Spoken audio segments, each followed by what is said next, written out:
Please, please don't do this. Grace's voice quivered, her back pressed against the velvet chair as the lawyer's final words still hung in the air like smoke from a dying fire. To my wife, Grace Walker, I leave the entirety of my estate. The silence in the Whitaker family's grand sitting room was louder than thunder, more suffocating than the heavy burgundy drapes that had witnessed 3 generations of family secrets. Crystal glasses on the side table seemed to tremble with the tension, catching fragments of afternoon light that filtered through windows tall enough to make gods feel small. Faces tightened like drawstrings pulled too tight. David's 2 brothers, Henry and Charles, exchanged a look that burned hotter than the fireplace that had warmed this room through countless Christmas mornings when love still lived here. The Persian rug beneath their feet had cost more than most people's cars, yet suddenly it felt like quicksand. "Everything?"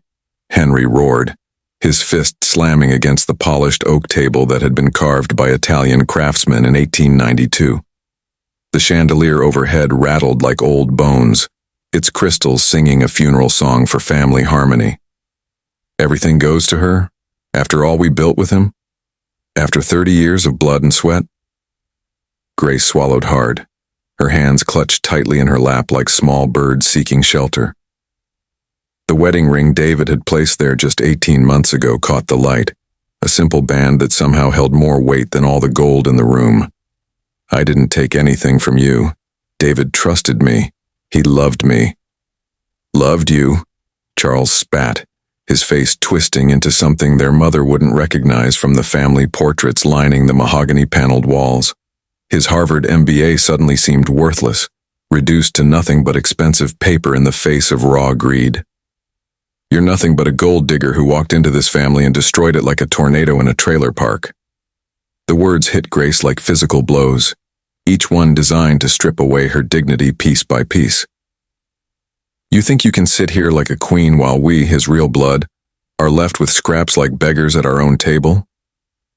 Behind them, David's portrait watched from above the fireplace, his painted eyes holding secrets about why he'd made this choice. The lawyer, Mr. Dalton, shifted uncomfortably in his 3-piece suit, gathering his papers with hands that had signed death certificates and divorce decrees, but had never witnessed such raw family carnage. His briefcase, leather-worn smooth by 40 years of legal battles, suddenly felt like a shield he wished he could hide behind. But before he could move toward the door, Henry grabbed the documents and threw them to the floor with the fury of a man whose entire identity had just been questioned. Sheets scattered across the marble tiles like broken promises, like dreams dying in real time.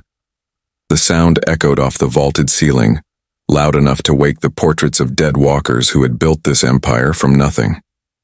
"Sign them over," Henry demanded, his voice carrying the authority he'd learned in boardrooms where millions moved with handshakes. He shoved a Montblanc pen toward Grace, the same pen David had used to sign their marriage certificate. "Sign everything back to us. Right now. Before this gets ugly." Grace's voice shook like autumn leaves, but her words were steady as granite foundations. No. This was David's wish. I won't dishonor him by pretending his love meant nothing. That refusal was the spark that lit the dynamite. Henry's open hand cracked across her face so loud the entire room gasped, a sound that seemed to shatter something invisible but precious. The slap echoed off marble columns imported from Italy, off ceiling frescoes painted by artists whose names were carved in museum walls. Grace stumbled sideways, her cheek flaming red like a brand, eyes wide in disbelief that violence had entered this temple of wealth and respectability. The taste of blood bloomed metallic on her tongue. "Henry, stop," whispered Eleanor, their aunt, her voice nervous as a church mouse, but Charles cut her off with a glare that could freeze hellfire. Eleanor's pearls, 3 generations old, seemed to tighten around her throat as she shrank back into the shadows of her high-backed chair. Grace tried to steady herself, clutching the arm of the chair that had seated railroad barons and oil tycoons. Her fingers traced the carved lions' heads that decorated the armrests, seeking strength from wooden creatures who had witnessed power struggles for over a century. You hit me?" The words came out broken, not because she was weak, but because violence had no place in the world David had painted for her. "You haven't seen anything yet," Charles sneered, stepping closer like a predator cornering wounded prey. His Armani suit, tailored on Savile Row, couldn't hide the ugliness that had always lived beneath the surface. He shoved her hard, sending her collapsing to the carpet that had cushioned the feet of governors and senators. Her palms scraped against fibers that cost more per square foot than teacher salaries, her silk dress, David's favorite, tearing at the shoulder. But Henry's Italian leather shoe pinned her shoulder down before she could rise, the weight of inherited entitlement pressing her into expensive threads. "Sign it," he bellowed, spittle flying from lips that had kissed babies at charity galas and smiled for society pages. "Sign it, or I'll make sure you regret ever stepping foot in this house, ever breathing the same air as Walker blood," Grace cried out, struggling under his weight like a butterfly pinned to a collector's board. The sound bounced off oil paintings worth more than small countries' GDP. "I won't. Even if you kill me right here on grandmother's carpet. I won't." Her defiance only fueled their rage like gasoline on a bonfire. Charles kicked her side, the sound of impact echoing through the room like gunshots in a cathedral.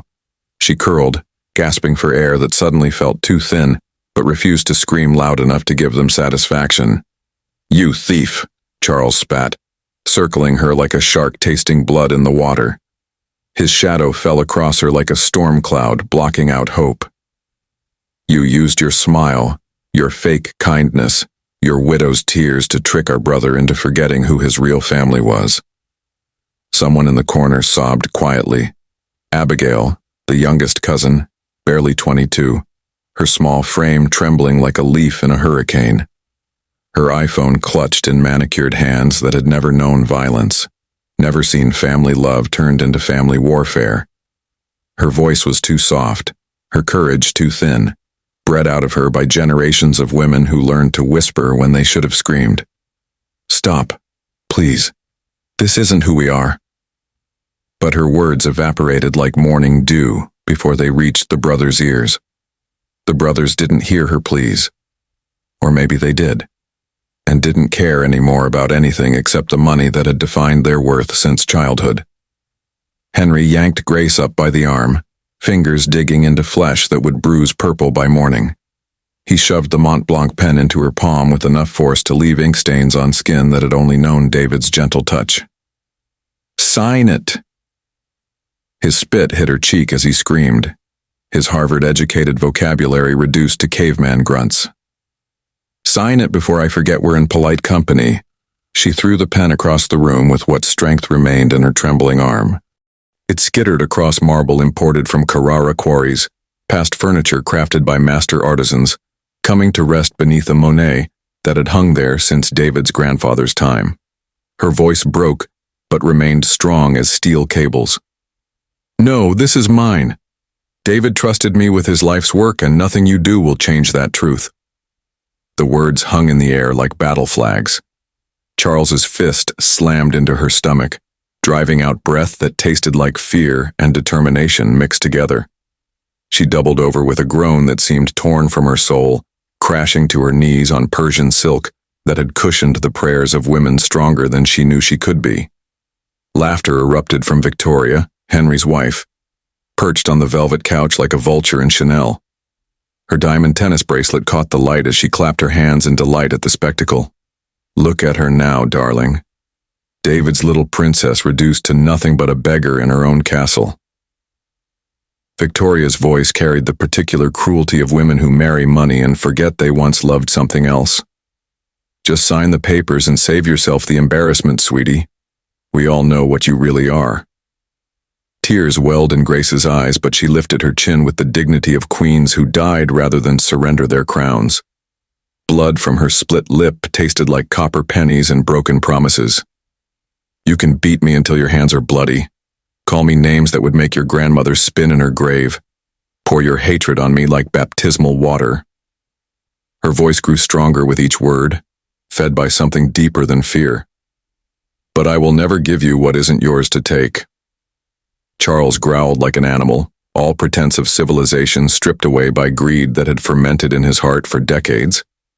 He grabbed a bottle of Chateau Margaux 1947 from the crystal cabinet, wine worth more than most people's annual salary. With a twisted grin that would have terrified devils, he poured the priceless vintage over her head. The crimson liquid soaked through her ash-gray dress, dripping down her arms like blood from invisible wounds. The wine had been saved for celebrations, for toasts to success and happiness. Now it baptized her in humiliation meant to break her spirit.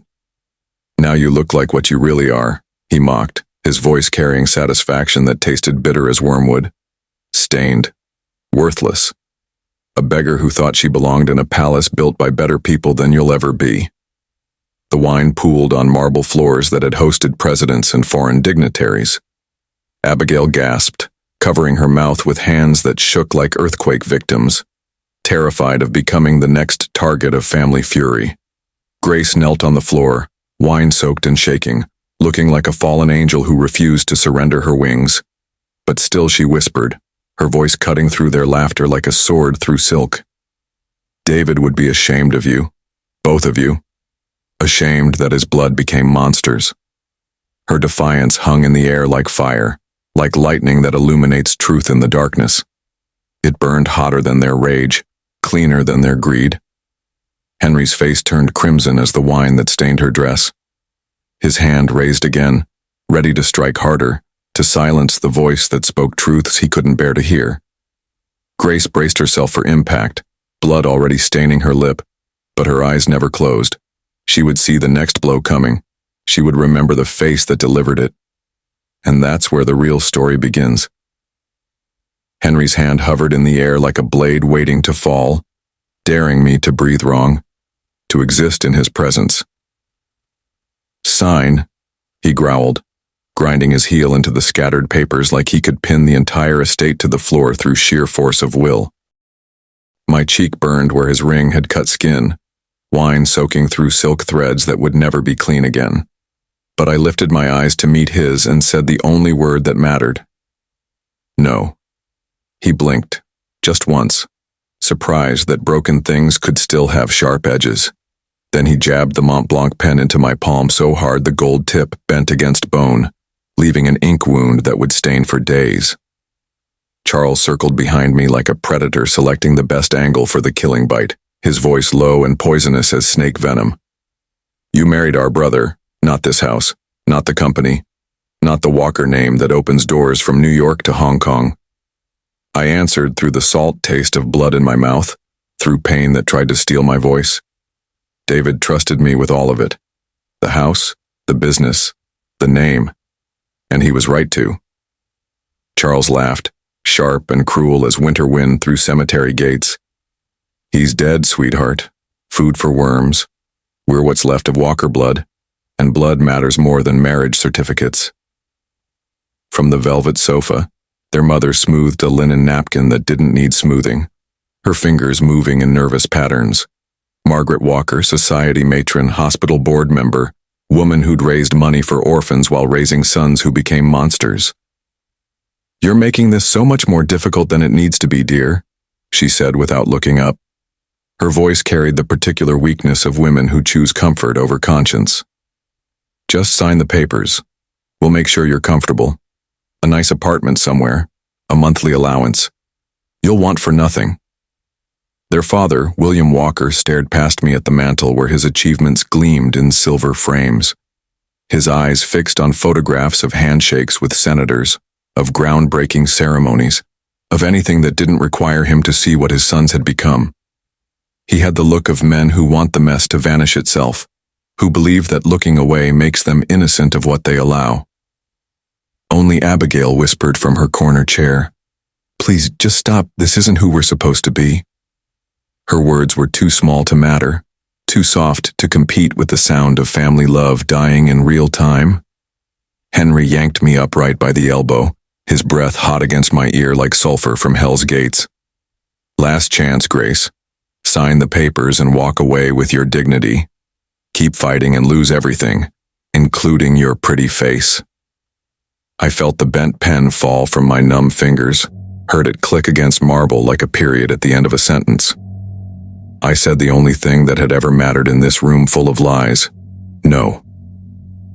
The second slap spun the room like a carnival ride, filled my mouth with the taste of copper and rage. Charles shoved my shoulder hard enough to rattle bones. I hit the wall and slid to the floor in a spill of wine-stained silk and wounded pride. "Gold digger," he spat, the words hitting like bullets. "Thief. Parasite. You crawled into our family like cancer, and now you think you own what generations of walkers built." He poured the rest of the Chateau Margaux over my hair, baptizing me in vintage that cost more than cars. "Now you look like home. Gutter trash dressed up for Sunday." I stared up at both of them through wine that burned my eyes and managed a smile that wasn't a smile at all. It was a promise, sharp as broken glass. "You're terrified of a dead man's choice," I said, each word carrying weight that pressed against their certainty. "That's all this is. You're afraid David saw something in me that he never saw in you." Henry's jaw jumped like a live wire, his perfectly controlled expression cracking to reveal the rage underneath. His kick found my ribs with the precision of violence practiced in private. Someone gasped. Abigail. Maybe Eleanor. But no one moved to stop what they all saw happening. The sound of Italian leather against flesh echoed off frescoed ceilings that had witnessed 3 generations of Walker family gatherings. I tasted blood and wine, and something sharper, the metallic flavor of line being crossed. The house kept breathing without me, its massive lungs expanding and contracting with sounds I'd never noticed before. Somewhere in the depths of its mahogany heart, a grandfather clock marked time like nothing had happened, like violence was just another Tuesday afternoon appointment. When the brothers finally stormed out, dragging their shame behind them like capes made of family disappointment, I stayed on the floor and counted each inhale until the room steadied around me. The Persian rug beneath my cheek smelled like wool and old money, like generations of secrets absorbed into expensive fibers. Abigail knelt at a careful distance, her young face streaked with tears that sparkled like diamonds in the afternoon light. "I'm sorry," she whispered, voice shaking like leaves before a storm. I wanted to, but I was so scared they'd..." She couldn't finish the sentence, couldn't name what we all knew. I saved her from the words that would have cut deeper than any physical blow. "You didn't hit me," I said, my voice steady despite everything. "That's more than most people in this room can say." She handed me a cool cloth that smelled like lavender and money, along with a business card embossed with elegant script. "Dr. Patel, he's private, discreet. He won't ask questions he doesn't need answers to." Her fingers trembled as she pressed the card into my palm, and I realized she'd been through her own education in family violence. The lawyer, Mr. Dalton, cracked the door like he was afraid the room might explode again. He'd fled when the voices rose above civilized tones. He'd returned when the quiet felt wrong, when silence became more dangerous than sound. His face was pale as court documents, his expensive suit wrinkled from whatever corner he'd hidden in. He saw the wine-staining marble floors, the blood-dotting expensive fabric, the legal papers boot-scuffed and torn like confetti after a parade turned riot. He didn't say, "I'm sorry," like people do when they're not sure what else to offer. He said, "Document everything," with the clinical precision of a man who'd seen power destroy love before. "Photograph the room, the papers, your injuries, get medical attention immediately, save everything, the dress, the wine bottle, anything they touched." His briefcase clicked open with sounds that meant business, serious business. In the mirror above the fireplace, the same mirror that had reflected 3 generations of Walker family Christmas mornings, I looked like a warning, like something that happens when civilization's mask slips just far enough to show the monster underneath.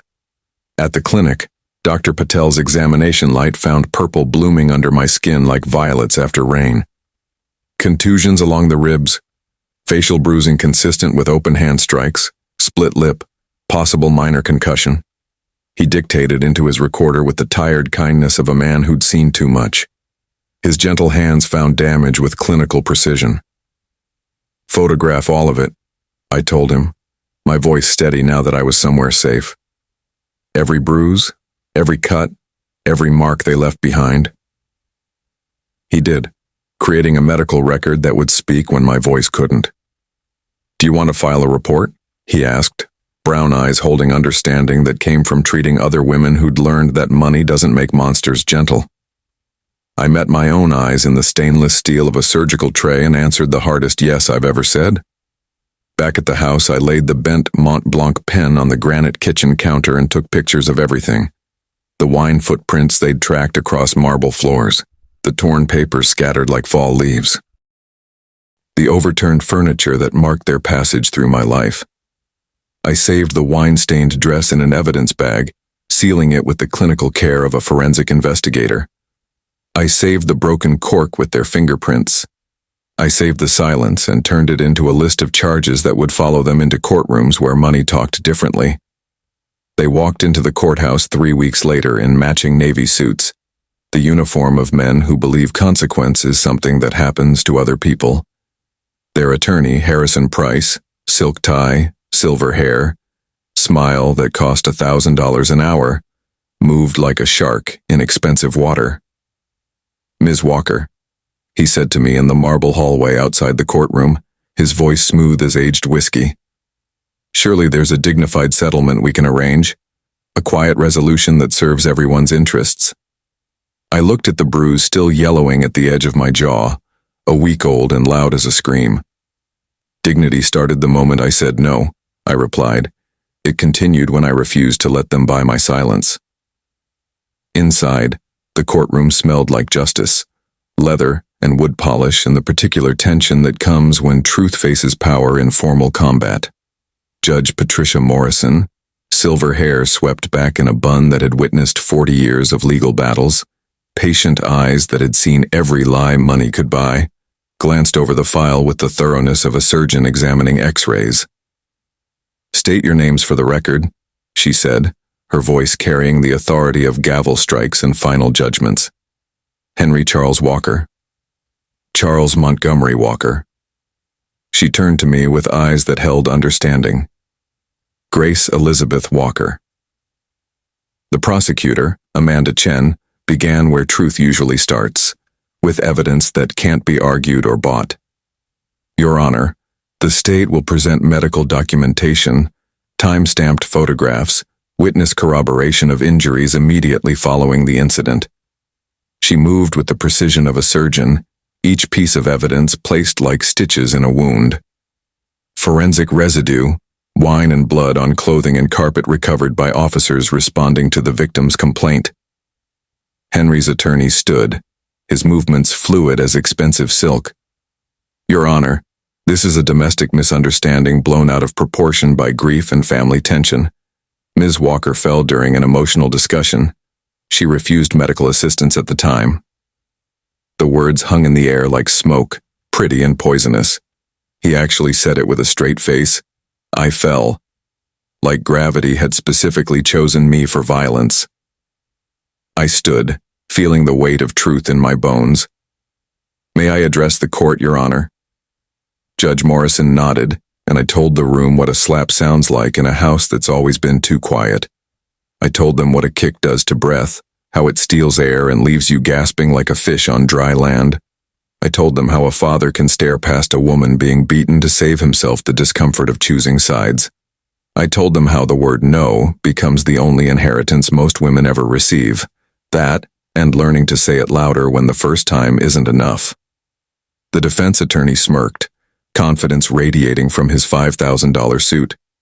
"Your Honor, she has no eyewitness to corroborate these serious allegations." Judge Morrison cocked her head, silver eyebrows rising in the particular way that meant someone had just made a tactical error. "Counselor, the law does not require a chorus to confirm a note.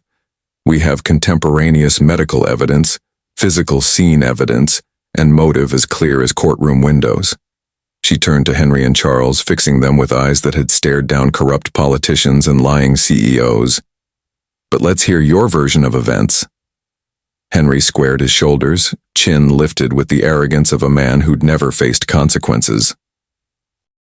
Reporters clustered like hungry birds, notebooks and cameras ready to feed on scandal. They asked for statements, for reactions, for sound bites that would fit between commercials. I gave them exactly 5 words. No means no. Even here.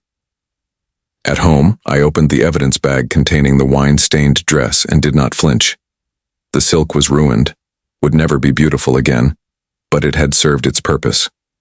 I sealed it back carefully and put it away, not as a souvenir of survival, but as a ledger entry in the accounting of justice. I called Dr. Patel to thank him for believing pain, without requiring spectacle, for treating wounds that money had tried to hide. I mailed Mr. Dalton a handwritten note on personal stationery. Lawyers don't expect gratitude written in fountain pen, which is exactly why it matters. I met Abigail for afternoon tea at the club where Walker women had gathered for 3 generations. She apologized again in a dozen tiny ways, her guilt worn like uncomfortable jewelry. You were the only person in that room who said stop, I told her, stirring sugar into Earl Grey that tasted like civilized rebellion.